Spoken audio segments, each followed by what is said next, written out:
Brought to you by YourQuote, an app that makes you write and perform. We lived in a joint family with my cousins and uncles and aunts and grandparents in a house yellowing with age which contained all of us. Like the characters of a book, somehow squeezing us in when we all had different stories. Home is a reference point.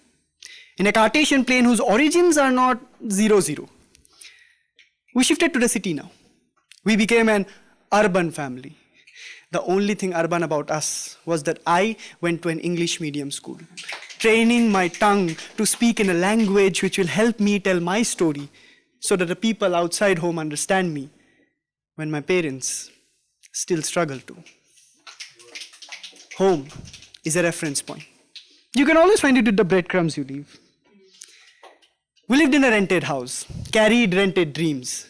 You see, when you live in a rented house, shifting when the rent went high or when you find a better house becomes the norm. So we started shifting our rented dreams because you could only pay the rent to stay for a while.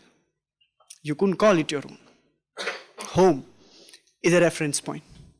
In a Cartesian plane of conversations, x-axis being the parameter to live, y-axis being the parameter to argue, we were an exponential curve. When we finally moved into our house, the one which took 2 years to be built, I was told we still pay the bank, that it's still not ours yet. We build so many dreams of our own that we are still paying our loans, that we will still be paying our loans. Home is a reference point. Like how I keep placing this line in my poems so that I don't forget that. You see, I remember how we placed everything at the right spot. Like how the television set was placed such that when the dinner is served, we care more about the show than about the food. Like how all our family pictures are kept in the guest room. That they are more of a showpiece for guests. Sometimes they seem like more guests than family.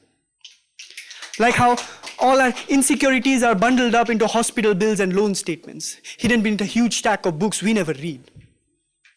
Home is a reference point. Like how I keep referring to this line to connect this poem. You see, my home was always disconnected, and it was no jigsaw puzzle that needed solving. It was a sweater in the making. The one which my grandmother used to make, with loose ends hanging from its sides, out of which I make metaphors to knit it back into the sweater, to keep us warm in the winter. This is something I'm still learning. Home is a reference point. And my home is a collection of reference points, both static and dynamic, transcending all the quantum boundaries. Schrodinger will be proud. My home is a collection of reference points. Sometimes I try forming constellations with them. To tell myself that I come from the stars. To tell myself that no matter what, I would never get lost. That lights will guide me home. That I will never lose my light. So one day during a power cut, we sat down and told each other about our light and found a home full of stories. So someday, if you find me performing a poem for you, know this, that for those 4 minutes, I found a home in you. Thank you so much.